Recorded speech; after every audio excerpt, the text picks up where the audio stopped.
Well, hello everybody. Welcome to P.B.M. Money.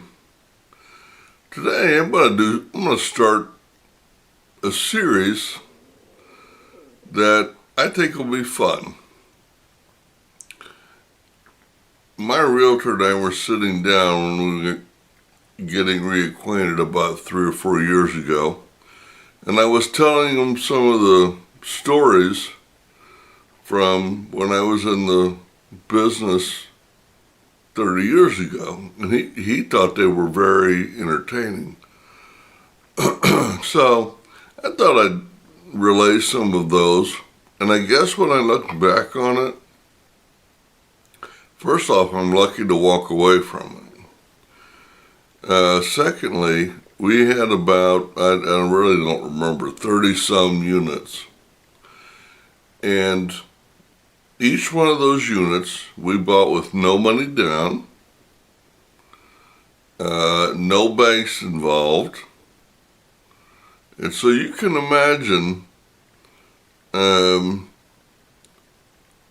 was pretty creative, and you don't get that creative with other people's money without a big story being involved. So the first one I want to tell you about is probably my largest deal ever. Now, this one happened in the early to mid 80s. And my wife and I were very young at the time. We were very, very hungry. We both wanted success. And we both knew that real estate was the way to get there. But at that time, there wasn't computers, there wasn't Zillow, there wasn't Redbox. The only way you could get listings before everybody else did that had a realtor was to become a realtor yourself. I mean, the National Association of Realtors had that market locked up.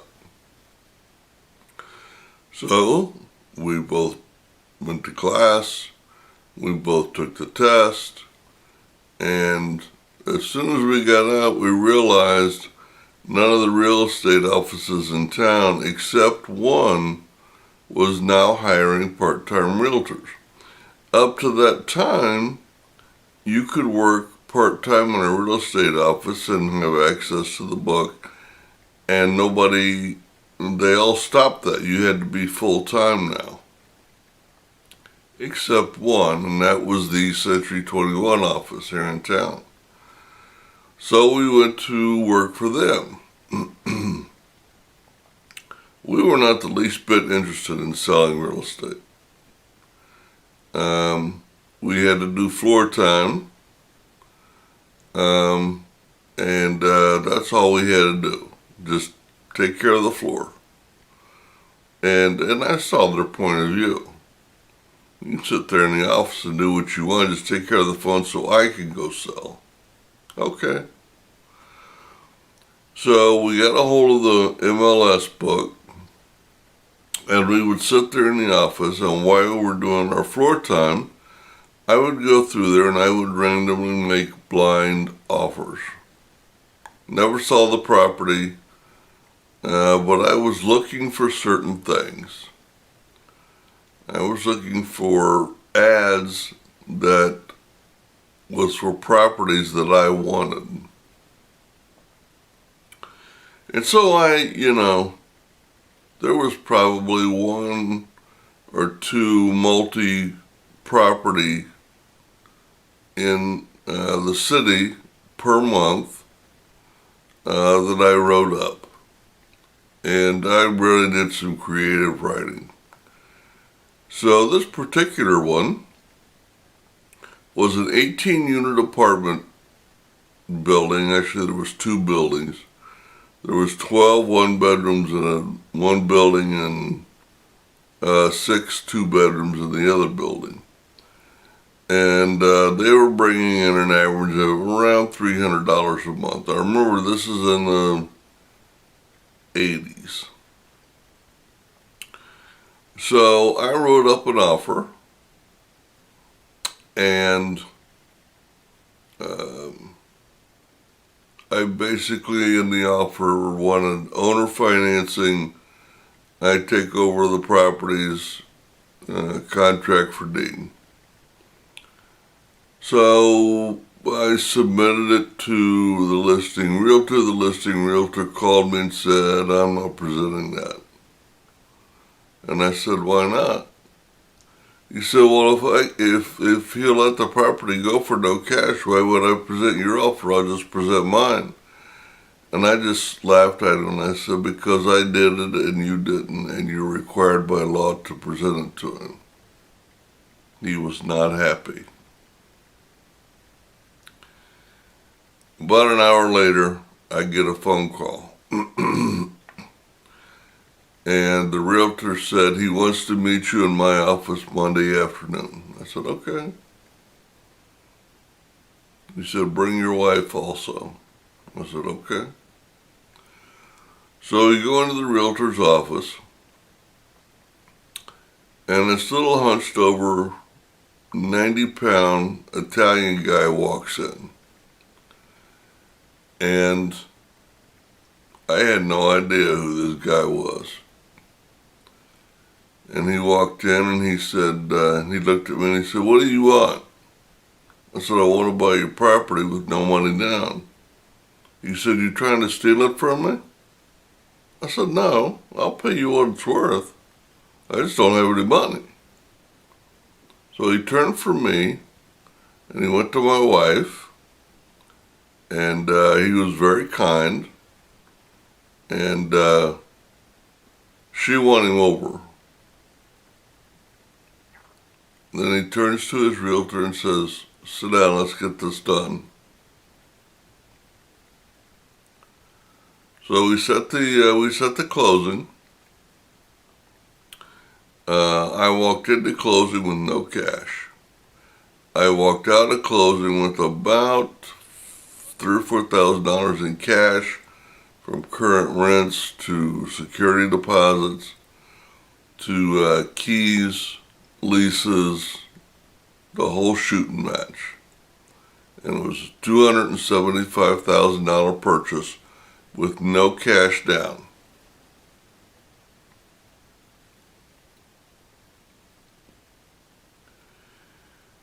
Now, in the course of him meeting me and my wife and us closing on the property, I found out who this guy was. He was the number 2, I don't know what the phrase is, mobster in this area. And he was getting rid of his property because he was in the middle of a fight for leadership. I knew none of this at the time. And in his mind, $275,000 was a small price to pay to keep the people that were after him from finding him. So, when I found that out, I told my wife, because she took care of all the bills. I said, from this point forward, no matter what happens, you don't ever miss a payment on this property. I don't care if we have to eat ramen noodles. I don't care if we don't eat. I don't care if we lose our house. But don't you dare miss a payment on this house, because I enjoy my kneecaps.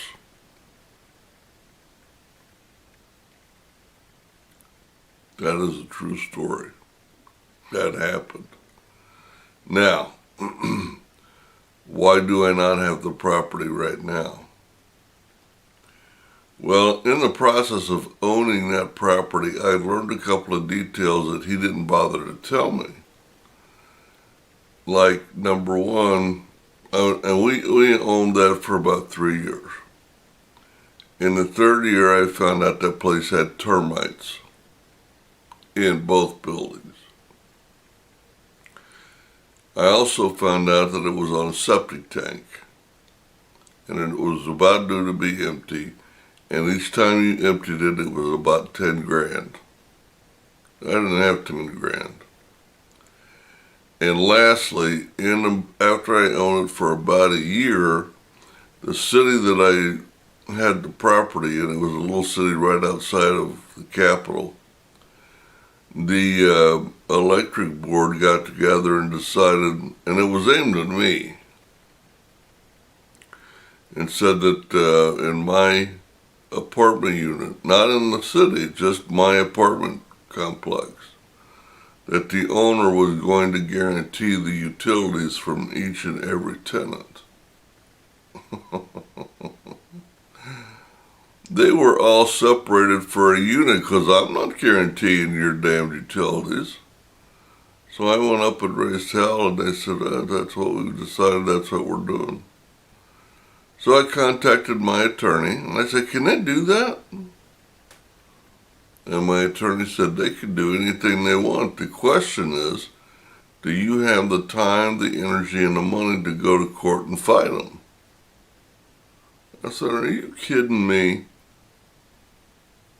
I gotta take time and tens of thousands of dollars to go fight a nonsense rule just because they can?